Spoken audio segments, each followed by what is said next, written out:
Hello friends, welcome to my channel United tutorial.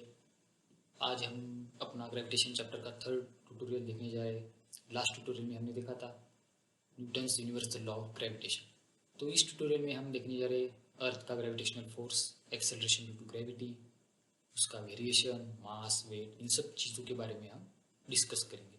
तो सबसे पहले मैं आज के ट्यूटोरियल में आपको एक इंटरेस्टिंग बात बताना चाहता हूँ।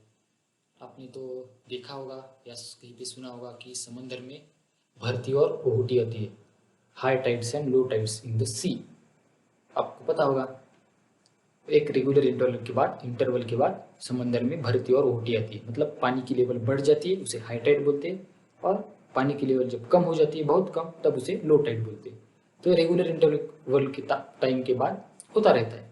तो ये जो होता है ये भी ग्रेविटेशनल फोर्स की वजह से होता है। तो किसका ग्रेविटेशनल फोर्स? ये मून की ग्रेविटेशनल फोर्स की वजह से होता है कि नहीं? इंटरेस्टिंग। मून तो इतना दूर है, लेकिन फिर भी उसके ग्रेविटेशनल फोर्स का असर अर्थ के ऊपर, जो समंदर में पानी है उसके ऊपर होता है। कैसे? ये हमारी अर्थ है, ये यहाँ पे मून। तो मून ग्रेविटेशनल फोर्स लगा रहा है उस पानी पे जो कि समंदर में है। तो जो डायरेक्टली डाउन है, मतलब जो डायरेक्टली अंडर है, जो वाटर मून के एकदम से नीचे मून के, तो वो उसकी तरफ अट्रैक्ट होगा। तो वहाँ पे लेवल पानी की बढ़ जाएगी, मैक्सिमम लेवल हो जाएगी, तो उसे हम बोलेंगे हाई टाइड, या फिर हम उसे भरती कह सकते हैं। और जो मून के 90 डिग्री को है, मतलब यहाँ पे मून है तो ये वाला पानी डायरेक्टली अंडर है, और इधर वाला पानी जो है वो डायरेक्ट 90 डिग्री को है। तो इस वाली पोजीशन में वाटर की लेवल मिनिमम हो जाएगी, और उसे हम कहते हैं लो टाइड्स। तो जो high tides and low tides है वो भी ग्रेविटेशनल फोर्स की वजह से है, और ये मून के ग्रेविटेशनल फोर्स की वजह से है कि नहीं? इंटरेस्टिंग। तो चलिए देखते हैं अर्थ का ग्रेविटेशनल फोर्स, जो कि आज के ट्यूटोरियल में हमें डिस्कस करना है। तो पहले आप मुझे एक बात बताइए, जब हम कोई पत्थर ऊपर फेंकते हैं, स्टोन को किसी जब ऊपर फेंकते हैं, तो क्या होता है उसका? वो ऊपर ही चला जाता है क्या? नहीं, वो नीचे आता है। कैसे नीचे आता है? वो ऊपर ही क्यों नहीं जाता? और सबसे इम्पोर्टेंट बात, जब हम उसे फेंकते हैं, जिस स्पीड के साथ हमें फेंकते हैं, क्या वो उसी स्पीड के साथ ऊपर जाता रहता है? क्या उसी स्पीड के साथ नीचे आता है? उसकी हाइट क्या होती है? तो चलिए देखते हैं। ये हमारी अर्थ का सरफेस है, ग्राउंड लेवल जिसे हम कहते हैं। यहाँ से मैंने एक स्टोन ऊपर फेंका, किस वेलोसिटी के साथ? वी वेलोसिटी के साथ फेंका, मतलब उसकी स्टार्टिंग वेलोसिटी वी है। सपोज ये स्टोन है, मैं यहाँ से फेंक रहा हूँ, तो जिस वेलोसिटी के साथ फेंक रहा हूँ, स्टार्टिंग वेलोसिटी के साथ, वो है वी। और ये पत्थर ऐसे ऊपर गया, ऊपर गया गया गया गया गया, यहाँ तक गया, इस हाइट तक गया, और फिर यहाँ से ऐसे ऐसे ऐसे ऐसे नीचे आ गया। ये पत्थर ऊपर जाके नीचे आ गया, तो ये है इसकी हाइट। इस हाइट तक जाके वापस आ गया। तो आप मुझे बताइए, अर्थ इस पे ग्रेविटेशनल फोर्स नीचे की तरफ लगा रही है। जब ये पत्थर मैंने यहाँ से फेंका, जब ये इस पोजीशन में आया, पत्थर इस पोजीशन में आया, तब भी अर्थ इस पे ग्रेविटेशनल फोर्स लगा रही है। जब ये पत्थर यहाँ से इस पोजीशन में आया, तब भी उस पर अर्थ ग्रेविटेशनल फोर्स लगा रही है। और उसी की वजह से उसकी जो वेलोसिटी है वो कम कम होती जाती है। जिस वेलोसिटी के साथ मैं उसे फेंक रहा हूँ, उसी वेलोसिटी के साथ वो ऊपर नहीं जाता। इस पॉइंट पे इसकी वेलोसिटी इस v से कम है, क्योंकि अर्थ उस पर कंटिन्यूसली ग्रेविटेशनल फोर्स लगा रही है नीचे की तरफ। हमें पता है ग्रेविटेशनल फोर्स जो है अर्थ का, वो अर्थ की सेंटर की तरफ डायरेक्शन है उसकी, क्योंकि हमने हमारे फर्स्ट ट्यूटोरियल में या हमारे सेकंड ट्यूटोरियल में देखा था कि जो ग्रेविटेशनल फोर्स है वो सेंटर ऑफ मास की तरफ उसकी डायरेक्शन रहती है। तो अर्थ का सेंटर ऑफ मास अर्थ का सेंटर है, तो उसी डायरेक्शन में अर्थ का फोर्स है, और इसीलिए वो उसकी तरफ, अर्थ के सेंटर की तरफ उसके फोर्स लग रहा है। तो कंटिन्यूसली फोर्स लग रहा है, इसीलिए उसकी वेलोसिटी कम कम होती जाती है। और एक ऐसा पॉइंट आता है जबकि उसकी वेलोसिटी जीरो हो जाती है। यहाँ पे वेलोसिटी जीरो हो जाती है उस स्टोन की जिसे हमने फेंका है। यहाँ पे उसकी वेलोसिटी जीरो हो गई, लेकिन ग्रेविटेशनल फोर्स तो अभी भी लग रहा है, तो इसलिए वो नीचे आ जाता है। और नीचे आते वक्त भी उसकी वेलोसिटी क्या होती है? कम होती है क्या? नहीं, नीचे आते वक्त उसकी वेलोसिटी बढ़ती है, क्योंकि यहाँ पे देखिए, पहली बात, यहाँ पे जो वो ऊपर जा रहा है तो अर्थ से दूर जा रहा है, उसका डिस्टेंस बढ़ रहा है, तो डिस्टेंस बढ़ रहा है इसलिए फोर्स कम कम कम होते जा रहा है। और यहाँ पे उसका डिस्टेंस अर्थ की तरफ बढ़ रहा है, सॉरी कम हो रहा है, नीचे आ रहा है ना, तो कम हो रहा है डिस्टेंस, तो फोर्स और ज़्यादा बढ़ रहा है। तो फोर्स जैसे जैसे बढ़ेगा वेलोसिटी बढ़ेगी, तो नीचे आते वक्त उसकी वेलोसिटी बढ़ती जाती है। और ऊपर जाते वक्त उसकी वेलोसिटी घटती जाती है, और यहाँ पे जो उसका मैक्सिमम पॉइंट है वहाँ पे उसकी वेलोसिटी 0 होती है। और एक इंटरेस्टिंग बात आपको बताता हूँ, जिस वेलोसिटी के साथ आप उसको फेंक रहे हैं ना, हमने v वेलोसिटी के साथ उसको फेंका है, तो वो नीचे आते वक्त भी उसकी वेलोसिटी v ही होती है। जिस वेलोसिटी के साथ हम उसे ऊपर फेंकते हैं उसी वेलोसिटी के साथ वो नीचे आता है। और जो उसकी हाइट है, मैक्सिमम हाइट, ये किस पे डिपेंड होती है? ये डिपेंड होती है इस इनिशियल वेलोसिटी के ऊपर। जिस इनिशियल वेलोसिटी के साथ हम इसे ऊपर फेंक रहे हैं उसी वेलोसिटी के ऊपर इसकी मैक्सिमम हाइट डिपेंड होती है।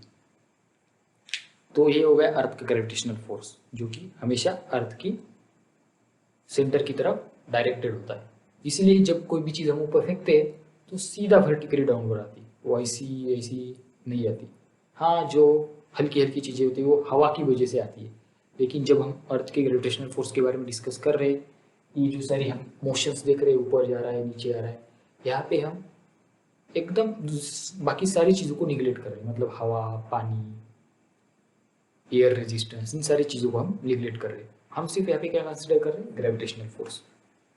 तो चलिए अब हम देखते हैं हमारा लास्ट वाला एग्जाम्पल। लास्ट वाला मतलब आपको याद होगा, लास्ट ट्यूटोरियल में हमने महेंद्र और विराट का एग्जाम्पल देखा था।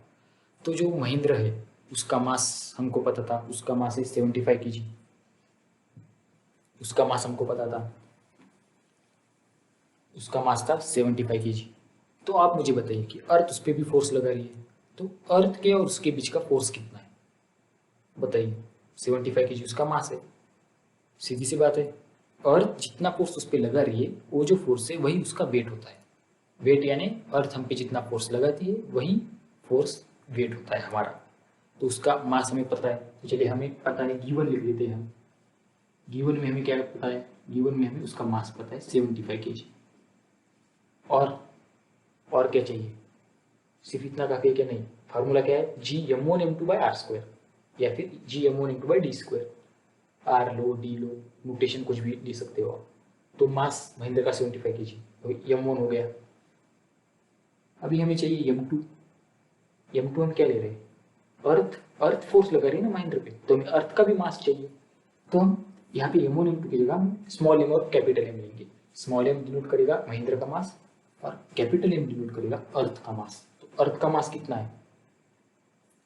अर्थ का मास है कितना है? अर्थ का मास देखता हूँ मैं एक मिनट। अर्थ का मास है 6 × 10⁻24 kg। तो ये आपको याद रखने की जरूरत नहीं है, ये क्वेश्चन में दिया रहेगा आपको। अर्थ का मास है 6 × 10⁻24 kg। और क्या चाहिए हमें? इन दोनों के बीच का डिस्टेंस। और हमें पता है कि हम जो डिस्टेंस लेते हैं वो सेंटर के बीच का लेते हैं। तो अर्थ के सेंटर से महेंद्र का डिस्टेंस यानी अर्थ की रेडियस, सीधी सी बात है। तो अर्थ की रेडियस कितनी है? अर्थ की रेडियस है 6.4 × 10⁻6 मीटर। अर्थ का मास बहुत ह्यूज है, देखा आपने, अर्थ की रेडियस भी बहुत बड़ी है। अर्थ की रेडियस 6.4 × 10⁻6 मीटर आ गया। और एक चीज हमें चाहिए, वो बहुत इंपॉर्टेंट है, वो है capital G. Capital G is equal to 6.673 × 10⁻11 newton metre square पर kg स्क्वायर। ये पूरा का पूरा हमारा गिवन हो गया। हमारे पास उसका मास है महेंद्र का, अर्थ का मास है, अर्थ की रेडियस है, यूनिवर्सल ग्रेविटेशनल कांस्टेंट की वैल्यू है। अब हमें फोर्स के फॉर्मूले में बस पुट करना है सारे वैल्यूज। तो फोर्स का फार्मूला क्या है? Gm1 × m2। तो m1 हमने स्मॉल m लिया है, m2 हमने कैपिटल M लिया है, क्योंकि अर्थ का मास है। Gm1m2 डिवाइडेड बाय d² या फिर r², उन दोनों के बीच का जो डिस्टेंस है उसका स्क्वायर। तो हमने यहाँ पे r लिया है, तो r का स्क्वायर हो गया। तो वो सारे वैल्यूज पुट करेंगे तो हमें क्या मिलेगा? F is equal to 6.673 × 10⁻11 into small m की value 75 kg into capital M की value 6 × 10⁻24 kg divided by r का स्क्वायर। r की वैल्यू 6.4 × 10⁻6 मीटर है, इसका स्क्वायर। तो ये आ गया। जब हम इसे सिंप्लीफाई करेंगे तो हमें फोर्स की वैल्यू मिलेगी 733। और इम्पोर्टेंट बात, फोर्स का यूनिट जो कि है न्यूटन, ऐसा यूनिट, क्योंकि हमने केजी मीटर ऐसा यूनिट इस्तेमाल किए, तो फोर्स का ऐसा यूनिट। तो इतना फोर्स अर्थ लगाती है महेंद्र के ऊपर। हमने देखा था कि विराट और महेंद्र भी एक दूसरे पे ऊपर फोर्स लगा रहे, उस फोर्स की वैल्यू हमारी कितनी आई थी, लगभग 4 × 10⁻⁷ न्यूटन कुछ तो वैल्यू आई थी, और ये कितनी आ रही है 733 न्यूटन। वो वैल्यू कितनी छोटी थी देखिए, और ये वैल्यू कितनी बड़ी है, उसके हिसाब से वैल्यू बहुत ज़्यादा बड़ी है। इसलिए हमें महेंद्र और विराट के बीच में जो मोशन है वो हमें दिखाई नहीं देती, वो एक दूसरे को अट्रैक्ट करते हुए हम देख नहीं पाते। लेकिन महेंद्र और अर्थ के बीच का फोर्स हमें दिखाई देता है, जब महेंद्र जंप करेगा तो नीचे आएगा, दिखाई दे रहा है कि नहीं हमें फोर्स हो, क्योंकि उसकी वैल्यू बहुत ज़्यादा है। अब हम एक एक्सपेरिमेंट करते हैं। एक्सपेरिमेंट मतलब क्या, हम देखेंगे महेंद्र को हम ऊपर से छोड़ेंगे नीचे की तरफ। सपोज ये महेंद्र है मेरे हाथ में, मैंने ऐसे महेंद्र को पकड़ा, महेंद्र सिंह धोनी, महेंद्र को पकड़ा मैंने, महेंद्र को छोड़ा ऊपर से नीचे। हमें पता है अर्थ उसके ऊपर फोर्स लगा रही है नीचे की तरफ, तो नीचे गिरेगा, वर्टिकली डाउनवर्ड सीधा नीचे गिरेगा। तो मुझे बताइए आप कि 1 सेकंड के बाद यहाँ से मैंने छोड़ा उसे, तो 1 सेकंड में वो यहाँ से यहाँ पे आ गया, तो सॉरी हाँ देखिए यहाँ से यहाँ आ गया 1 सेकंड में, तो 1 सेकंड के बाद उसकी जो वेलोसिटी नीचे आने की वो कितनी होगी, ये मुझे निकालना है। तो ये मैं कैसे निकालूंगा, चलिए देखिए, यहाँ पे मैं लिखूंगा वो, चलिए देखते कैसे निकालेंगे। हमारे पास क्या क्या है, हमारे पास उसका मास है, तो पहले हम यहाँ पे गिवन लिख लेते हैं। गिवन क्या है हमारे पास, उसका मास है 75 kg, m equal to 75 kg। और क्या है हमारे पास है फोर्स 733 न्यूटन, जो कि अर्थ उसके ऊपर लगा रही है, तो हमारे पास F की वैल्यू है 733 न्यूटन। और हमारे पास क्या है, हमारे पास है इनिशियल वेलोसिटी जो कि 0 है, क्योंकि मैं महेंद्र को रेस्ट से छोड़ रहा हूँ, रेस्ट से नीचे छोड़ रहा हूँ। इसका मतलब क्या है, उसकी जो इनिशियल वेलोसिटी वो है 0, तो उसकी इनिशियल वेलोसिटी है 0। और हमारे पास क्या है टाइम, क्योंकि मुझे उसकी वेलोसिटी 1 सेकंड के बाद निकालनी है, जब मैं उसे छोड़ रहा हूँ उसके 1 सेकंड के बाद, तो हमारे पास टाइम है 1 सेकंड, और मुझे 1 सेकंड के बाद उसकी वेलोसिटी निकालनी है, तो भी मुझे चाहिए, ये मुझे निकालना है। तो चलिए सॉल्व करते हैं। तो अब हमें क्या निकालना होगा, पहले हमने ऐसा वाला प्रॉब्लम लास्ट ट्यूटोरियल में देखा था, ये सिमिलर प्रॉब्लम है, वही सारी गिवन डिटेल्स है हमारे पास, मास है, फोर्स है, इनिशियल वेलोसिटी 0 है, टाइम दिया हुआ है, हमें निकालनी है वेलोसिटी। तो पहले हमें निकालना चाहिए एक्सेलरेशन। हमें पता है F equal to M A ma, F equal to ma, बस फार्मूला है F equal to mass into acceleration. तो एक्सेलरेशन हमें पता है, acceleration equal to force upon mass, acceleration equal to force upon mass. तो हम वैल्यू पुट करेंगे, force है हमारा 733 डिवाइडेड बाय मास, मास है 75 kg, तो इसकी वैल्यू आती है 9.77। यूनिट भी लिखिए, मीटर पर सेकंड स्क्वायर, यूनिट लिखना मत भूलिए, यूनिट है मीटर पर सेकंड स्क्वायर। तो एक्सेलरेशन की वैल्यू में आई 9.77 मीटर पर सेकंड स्क्वायर। अब हमें एक्सेलरेशन मिल गया, हमारे पास इनिशियल वेलोसिटी है, हमारे पास टाइम है, हमें निकालनी है फाइनल वेलोसिटी। तो हम कौन सा लॉज ऑफ मोशन लगाएंगे, हमें पता है v equal to u plus at, ये फार्मूला है। इस फार्मूले में सारी वैल्यूज पुट करेंगे, v हमें निकालना है, तो v पता नहीं है, v u इनिशियल वेलोसिटी 0 पता है, प्लस a एक्सेलरेशन अभी निकाला हमने 9.77 मीटर पर सेकंड स्क्वायर एक्सेलरेशन है, और t 1 सेकंड, क्योंकि हमें वेलोसिटी 1 सेकंड के बाद निकालनी है। तो सॉल्व करेंगे तो हमें वही आएगा, v इक्वल टू 9.77 आ गया, v इक्वल टू 9.77। और मोस्ट इंपॉर्टेंट यूनिट लिखना नहीं भूलना, वेलोसिटी का यूनिट है मीटर पर सेकंड। तो आ गई हमें वेलोसिटी 9.77 मीटर पर सेकंड। हमने उन दोनों के बीच की भी वेलोसिटी निकाली थी लास्ट ट्यूटोरियल में, महेंद्र और विराट के बीच में, वो काफ़ी छोटी आई थी। और यहाँ पे देखिए ये वेलोसिटी काफ़ी बड़ी है, मतलब रिकॉग्नाइजेबल है, हम इसे रिकॉग्नाइज कर सकते हैं। जब मैंने महेंद्र को छोड़ा ऊपर से नीचे अर्थ की तरफ, तो 1 सेकंड के बाद उसकी वेलोसिटी इतनी हुई 9.77 मीटर पर सेकंड। तो अब मुझे बताइए कि न्यूटन का जो लॉ है ग्रेविटेशन का, वो कहता है कि यूनिवर्स का हर एक ऑब्जेक्ट दूसरे ऑब्जेक्ट को अट्रैक्ट करता है। इसका मतलब अर्थ अगर एप्पल को अट्रैक्ट करती है उसकी तरफ, तो एप्पल भी अर्थ को अट्रैक्ट कर रहा होगा उसकी तरफ। अगर अर्थ इस मार्कर को अपनी तरफ अट्रैक्ट कर रही है, तो मार्कर भी अर्थ को अपनी तरफ अट्रैक्ट कर रहा है। तो मतलब मैंने यहाँ से मार्कर को छोड़ा, तो मार्कर अर्थ को अट्रैक्ट कर रहा है, अर्थ मार्कर को अट्रैक्ट कर रही है। तो हम क्या देखते हैं कि जब मार्कर को छोड़ता हूँ तो सिर्फ मार्कर ही नीचे होता है, मार्कर ही मूव होता है, मार्कर ही मूव हो रहा है, मार्कर ही नीचे जा रहा है। अर्थ ऊपर आ रही है क्या, नहीं, अर्थ की मोशन को हम देख पाते हैं क्या? नहीं, हम सिर्फ मार्कर की मोशन को देख पाते हैं। क्यों? अर्थ को भी मार्कर की तरफ आना चाहिए, क्योंकि मार्कर भी तो अर्थ के ऊपर फोर्स लगा रहा है, सिर्फ अर्थ मार्कर के ऊपर फोर्स नहीं लगा रही। या फिर जब एप्पल नीचे गिरता है तो एप्पल ही नीचे आता है, अर्थ ऊपर क्यों नहीं जाती एप्पल की तरफ? देखिए, मैंने जैसे आपको कहा था कि हमारे जो मासेस है, जो ऑब्जेक्ट्स के हमारे, मतलब हम जो नॉर्मल इंसान, चेयर, टेबल, एप्पल, मार्कर, इन सब के जो ऑब्जेक्ट की मासेस है, ये बहुत छोटे हैं, बहुत निग्लिजिबल कह सकते हैं। किससे कंपेयर करने के बाद हम इसे निग्लिजिबल कहेंगे? अर्थ के मास के साथ। अर्थ का मास हमने देखा कितना है, अर्थ का मास 6 × 10⁻24 kg, काफ़ी बड़ा है, ह्यूज मास है। सन का मास ह्यूज मास है, तो इनके मासेस काफ़ी बड़े हैं, इसीलिए जो इनके बीच का ग्रेविटेशनल फोर्स है उसे हम देख पाते हैं, रिकॉग्नाइज कर पाते हैं, और हम हमारे बीच का ग्रेविटेशनल फोर्स हम रिकॉग्नाइज नहीं कर पाते। और जैसे कि मैंने कहा, अर्थ का मास काफ़ी बड़ा है, हमें पता है F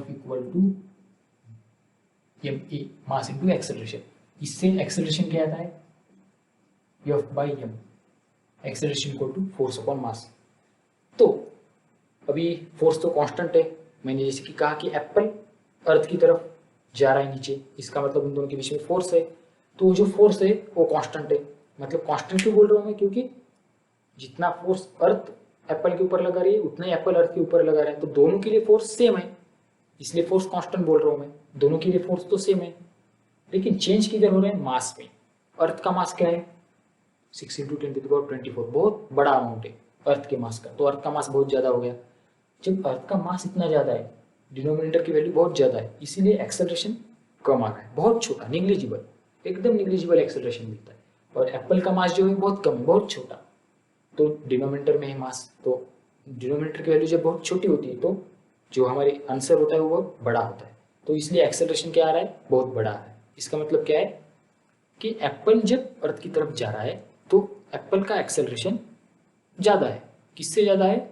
अर्थ के एक्सेलरेशन से, मतलब जिस एक्सेलरेशन से अर्थ एप्पल की तरफ बढ़ रही है उस एक्सेलरेशन से। वैसे जो जिस एक्सेलरेशन से अर्थ एप्पल की तरफ बढ़ रही है वो एकदम निग्लिजिबल है, बहुत निग्लिजिबल। मतलब अर्थ मूव करना स्टार्ट भी नहीं करेगी तब तक एप्पल अर्थ के ऊपर गिर जाएगा, इसलिए हमें वो अर्थ की मोशन दिखाई नहीं देती, क्योंकि अर्थ का मास बहुत ज़्यादा है, और मास ज़्यादा होने के कारण उसका एक्सेलरेशन बहुत कम आता है। और एप्पल का मास बहुत कम है, इसलिए उसका एक्सेलरेशन बड़ा आता है। तो हमने देख लिया।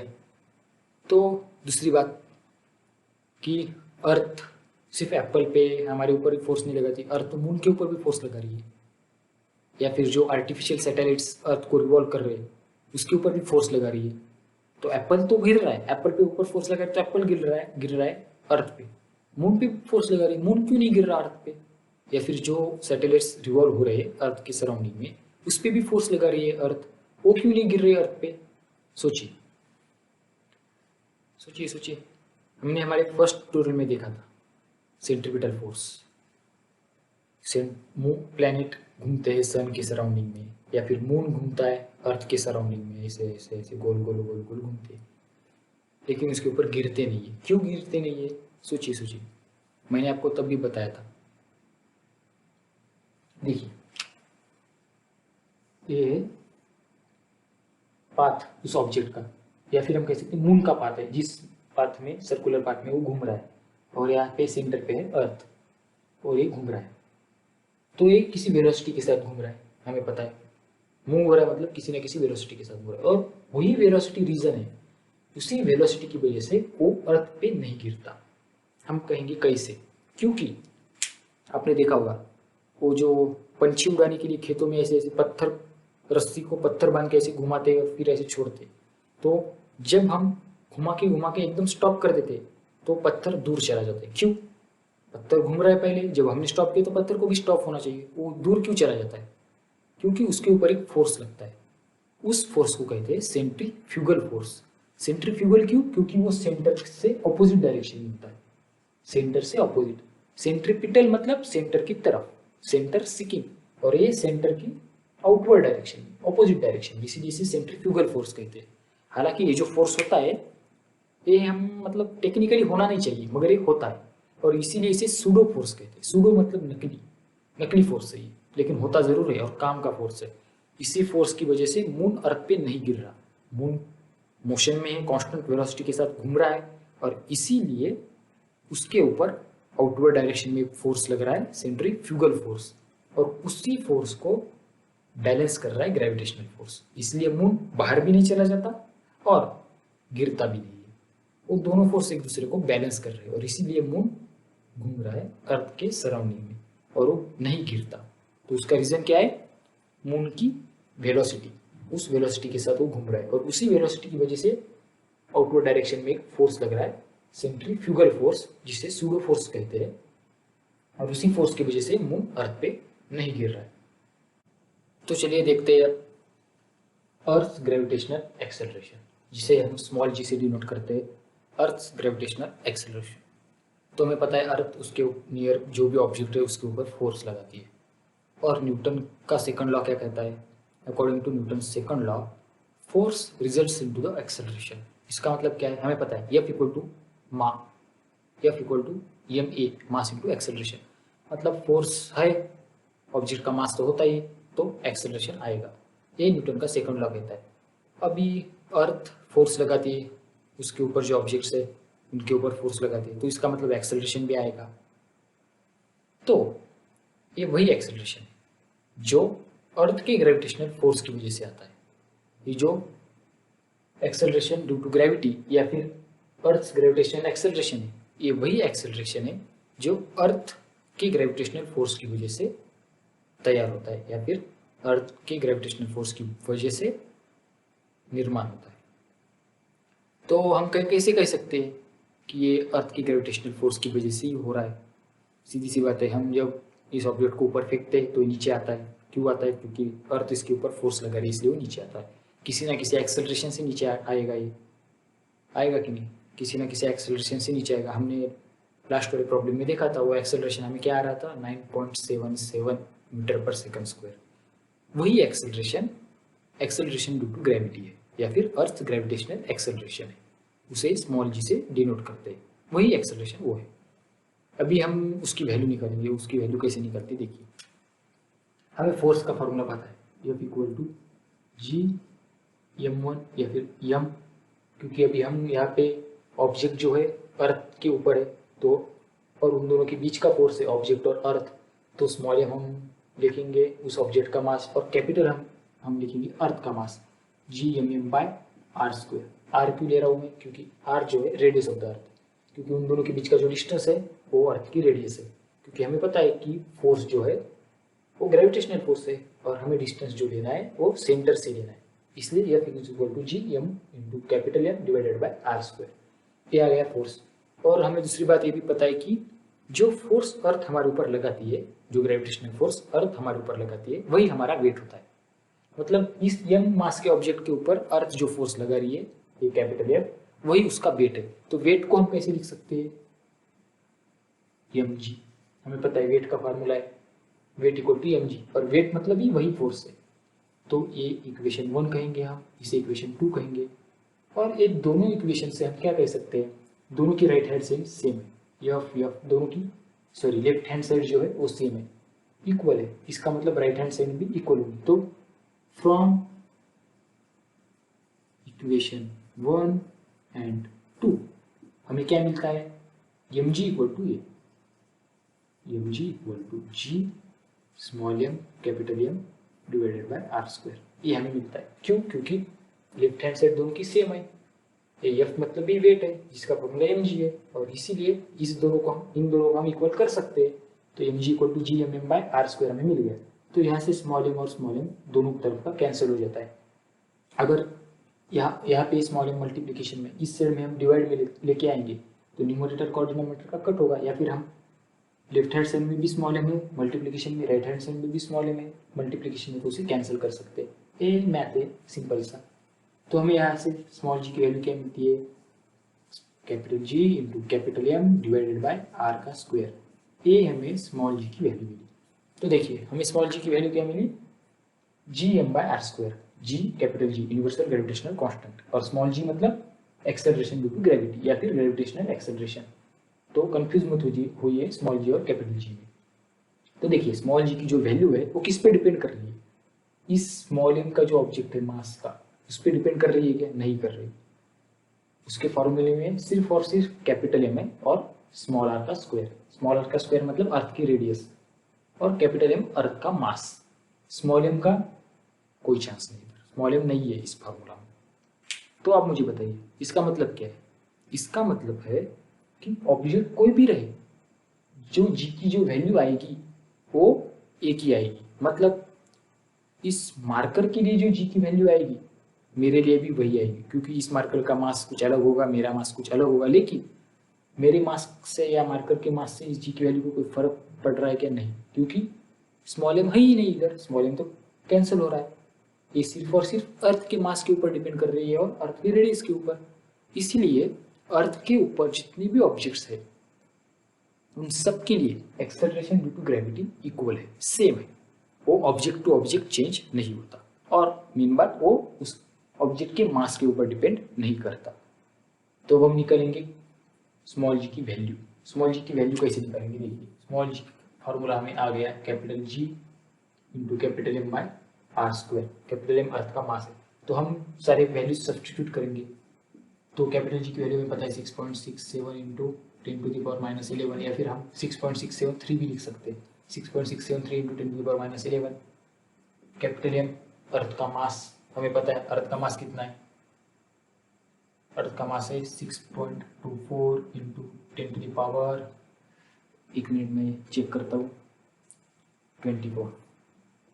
और ये 6.24 नहीं है, सिर्फ 6 है। 6 इंटू 10⁻24 ये अर्थ का मास है, divided by R square. R क्या है? आर है अर्थ की रेडियस। अर्थ की रेडियस हमें पता है कितनी है, 6.4 इंटू 10⁻6 मीटर, उसका स्क्वायर आ गया। अब जब इसे सिंप्लीफाई करेंगे तो हमें जी की वैल्यू मिलेगी। तो जी की वैल्यू हमें कितनी मिलेगी? जी की वैल्यू हमें मिलेगी 9.77 मीटर पर सेकंड स्क्वायर। अभी आप सोचेंगे कि यूनिट मीटर पर सेकंड की स्क्वायर क्यों लिया? ये तो एक्सेलरेशन का यूनिट है, तो ये भी तो एक्सेलरेशन ही है, ये भी एक्सेलरेशन ही है। और कौन सा एक्सेलरेशन है? एक खास वाला, क्योंकि ये अर्थ ग्रेविटेशनल एक्सेलरेशन या फिर एक्सेलरेशन ड्यू टू ग्रेविटी है। तो इसकी वैल्यू हमें ये आ गई, small G equal to 9.77 metre पर सेकंड स्क्वायर। तो अब मुझे एक बात बताइए, सिंपल सा क्वेश्चन है, अगर ये एक्सेलरेशन ड्यू टू ग्रेविटी नहीं है, मतलब ये नहीं है, मतलब अर्थ हमारे ऊपर फोर्स नहीं लगा रही है, मतलब अर्थ का ग्रेविटेशनल फोर्स है ही नहीं, एकदम जीरो है, तो क्या होगा? इमेजिन कीजिए, सोचिए क्या होगा अगर अर्थ का ग्रेविटेशनल फोर्स जीरो हो गया तो?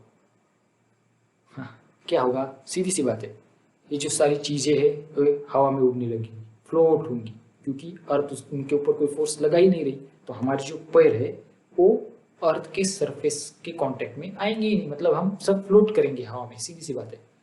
जब हम जंप करेंगे तो वापस नीचे आएंगे क्या? नहीं। अगर मैं इस मार्कर को ऊपर फेंकूंगा तो नीचे आएगा वापस? नहीं, क्योंकि अर्थ का ग्रेविटेशनल फोर्स जीरो हमने कंसिडर किया है। तो अगर अर्थ का ग्रेविटेशनल फोर्स जीरो होता है तो हम वेटलेसनेस की कंडीशन फील करेंगे, मतलब हमें कुछ वेट फील ही नहीं होगा। हमारा वेट मतलब क्या होता है? जो फोर्स अर्थ हमारे ऊपर लगाती है वही हमारा वेट होता है। और जब फोर्स को हमने जीरो कंसिडर किया है तो हमारा वेट भी जीरो है, तो हम सब सारे ऑब्जेक्ट्स वेटलेस कंसिडर हो जाएंगे। तो और एक क्वेश्चन मैं आपसे पूछना चाहूँगा, अगर मैंने कैपिटल जी की वैल्यू ट्वाइस कर दी, ये जो कैपिटल जी इसकी वैल्यू मैंने ट्वाइस कर दी, तो हमारा वेट पे क्या असर होगा?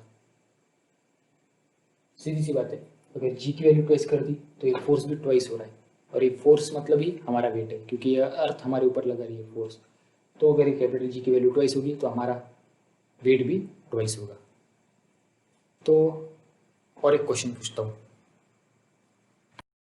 हाँ, तो बताइए अगर अर्थ का जो मास है वो ट्वाइस हो गया, ट्वाइस मतलब डबल हो गया, और अर्थ की जो रेडियस है वो हाफ होगी, तो एक्सेलरेशन ड्यू टू ग्रेविटी पे क्या असर होगा? स्मॉल जी की जो वैल्यू है एक्सेलरेशन ड्यू टू ग्रेविटी या फिर ग्रेविटेशनल एक्सेलरेशन, इसकी वैल्यू पे क्या असर होगा? चलिए देखते हैं।